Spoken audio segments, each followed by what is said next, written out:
Bonjour! Et si on résolvait des équations? Ah ouais, vous êtes comme moi, vous avez super envie d'en résoudre là. Allez, c'est parti. Alors, comment est-ce qu'on résout des équations? Eh bien, surtout, déjà, on panique pas, tout va bien. C'est pas parce que c'est des équations qu'il y a des x et des inconnus que pour autant ça va être terrible, il n'y a pas de souci.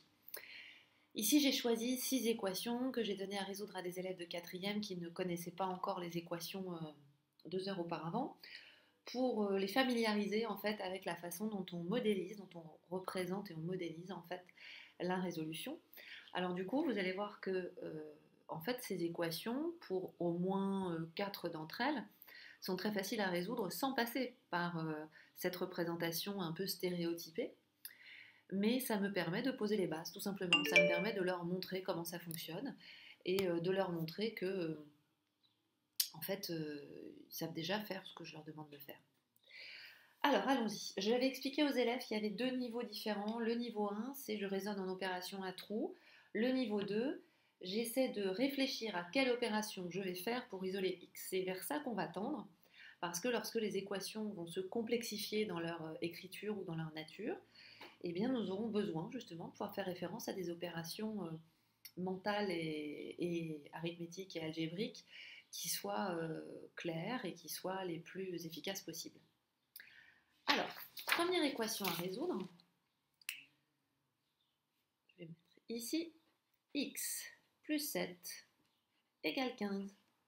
Donc en fait, de quoi s'agit-il? Il s'agit de trouver quel nombre, lorsqu'on lui ajoute 7, donne 15. Bon, on est d'accord, c'est 8. Ok. Maintenant, comment écrit-on ça de façon à pouvoir s'entraîner pour, au fur et à mesure, devenir plus solide sur les équations? Eh bien, en fait, notre but, il est, mes élèves vous diraient d'avoir x tout seul. En fait, il est d'isoler x. Il y a un terme pour ça, c'est le terme isolé. On veut isoler x parce qu'à partir du moment où j'aurai x égale, j'aurai son résultat tout simplement. Donc le but est de déshabiller l'équation au fur et à mesure, de la déconstruire, de lui enlever les différentes couches pour arriver au cœur de l'équation. Alors allons-y, ici à x on a ajouté 7. Comment faire pour isoler x? Comment faire pour que ce nombre 7 ne soit plus dans le membre de gauche de l'équation? Dans une égalité, on parle du membre de gauche et du membre de droite. Eh bien, ici, additionner 7, si je veux effectuer l'opération réciproque, en quelque sorte, si je veux faire disparaître ce 7, il faut que j'ajoute moins 7. Si vous préférez, il faut que je soustrais 7. Donc, je vais soustraire 7 des deux côtés. J'aurais pu écrire plus moins 7. Ça aurait aussi donné la même chose. X plus 7 moins 7, c'est x. Et puis, 15 moins 7, et bien justement, je retrouve bien mon 8. Voilà comment on va essayer de procéder pour pouvoir gravir des paliers et avoir des méthodes au fur et à mesure, des méthodes auxquelles on donne du sens, où on comprend ce qu'on fait, et qui permettent, quand il y a vraiment beaucoup d'opérations à réaliser, ou qu'elles deviennent, on n'est plus seulement dans les opérations mais dans les fonctions, bien qu'on sache aussi comment s'en sortir. La deuxième, x plus 9 égale 2. Alors, qu'est-ce que je vais faire? Cette fois, c'est ce plus 9 dont je voudrais me débarrasser pour avoir isolé x. Je vais donc soustraire 9, c'est-à-dire ajouter moins 9 des deux côtés de mon équation. Dans le membre de gauche, eh bien, il me reste x. Dans le membre de droite, j'obtiens moins 7. Évidemment que x plus 9 égale 2, c'est possible. Je peux avoir un nombre auquel j'ajoute 9 et que j'obtienne 2, simplement ce nombre est négatif. Troisième exemple, 2x égale 16. Alors déjà, attention, 2x, qu'est-ce que ça signifie? 2x, ça signifie le double de x. Alors, vu comme ça, c'est très simple. Je cherche un nombre dont le double vaut 16. Ça signifie que ce nombre, c'est la moitié de 16. Bon, ça déjà, on va pouvoir s'en servir parce que ça veut dire que pour isoler x, cette fois, je vais diviser par 2 dans les deux membres. 2x divisé par 2, alors ce matin, les élèves ont dit que ça donnait 1x. D'accord? 1x égale 8. Mais 1x, c'est quoi? 1x, c'est x. Donc j'obtiens x égale 8.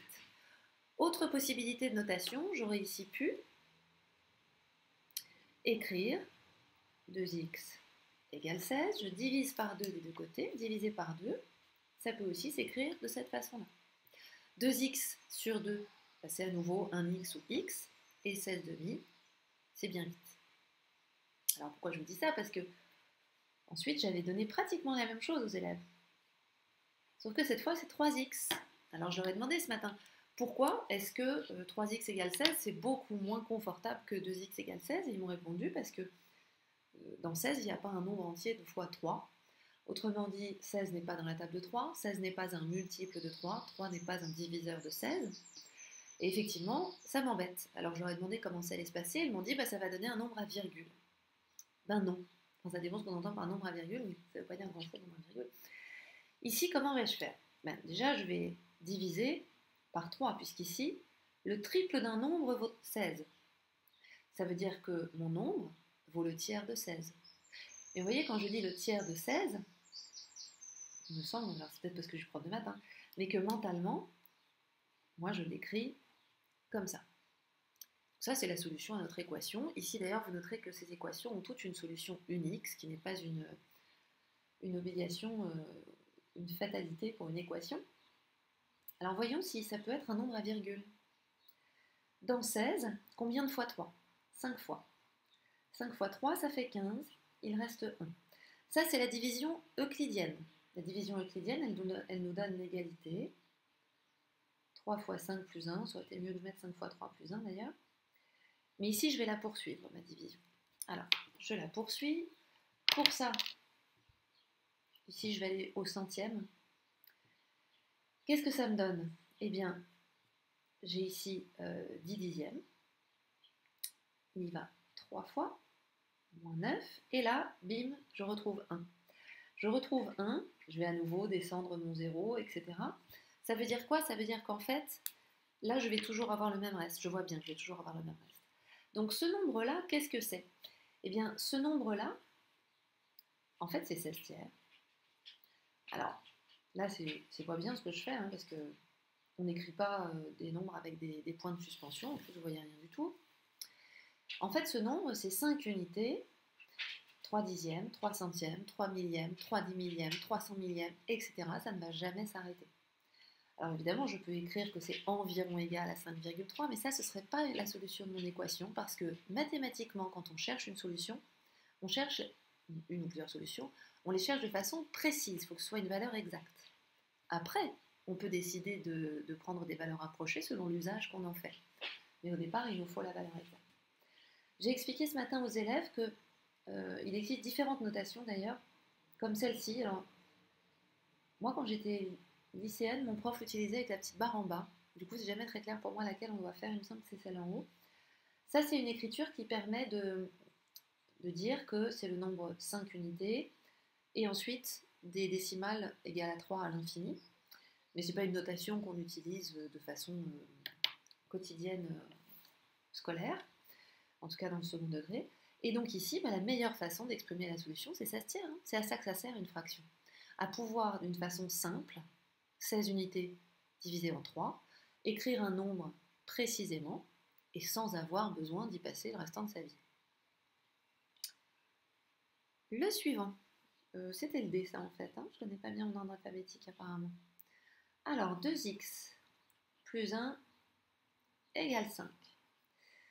Alors ce qui m'intéresse ici, c'est de se poser la question, par quoi va-t-on commencer? Ici cette fois j'ai deux nombres qui m'enquiquinent, qui m'éloignent de x. Le 2 et le 1. Le 2 est multiplié au x, le 1 est additionné au 2x. Et moi je voudrais au final obtenir x égale. Alors les élèves parfois se disent la multiplication est prioritaire sur l'addition, ça c'est vrai, donc je vais diviser par 2. Attention, si vous divisez par 2 dans cette égalité, ce que vous devez diviser par 2, c'est l'ensemble de l'égalité. Autrement dit, vous devez tout diviser par 2. Alors si vous préférez, vous l'écrivez avec un symbole opérationnel de division, mais le problème restera le même. Vous voyez que là, j'ai mis des parenthèses, parce que quand je divise dans une équation, je divise tout le membre de gauche et tout le membre de droite. Donc si je fais ça, je peux le faire. D'ailleurs, je pourrais tout à fait aboutir en faisant ça. Simplement, ça va me donner la moitié de 2x. La moitié de 2x, c'est x. Et la moitié de 1 demi. 0,5 si vous préférez. Et je vais obtenir 5 demi. Alors je peux tout à fait m'en sortir. Hein. Ça va me donner que x vaudra 4 demi, c'est-à-dire 2, puisque je vais soustraire moins 1 demi dans les deux membres de l'égalité. Donc vous voyez que je m'en sors. Bon. Et je m'en sors parce qu'elle n'est pas trop compliquée, quoi, cette équation. Je peux, et c'est plus efficace en général dans les cas un peu lourds, commencer par éliminer le plus 1. En ajoutant moins 1 dans les deux membres de mon équation, j'obtiens 2x égale 4. Je divise par 2 les deux membres et j'obtiens que 1x, c'est-à-dire x, égale 2, ce qui est le résultat de mon équation. Et vous voyez que je peux le faire de cette façon-là.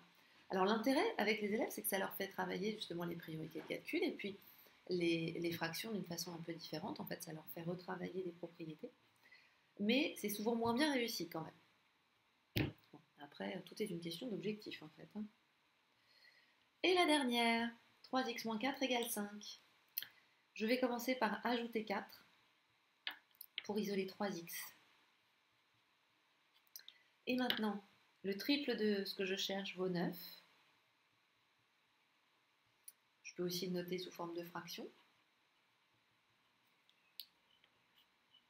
C'est pas très joli là parce que mon égal, je ne l'ai pas bien aligné, j'aurais dû le mettre comme ça. Et donc j'obtiens ici un x, c'est-à-dire x, qui vaut 3. Voilà, vous avez là les bases de la résolution d'équations. Évidemment, il y a beaucoup d'autres choses à découvrir, mais au final, vous voyez que c'est extrêmement algorithmique. C'est-à-dire qu'on va réfléchir à comment le calcul a été construit.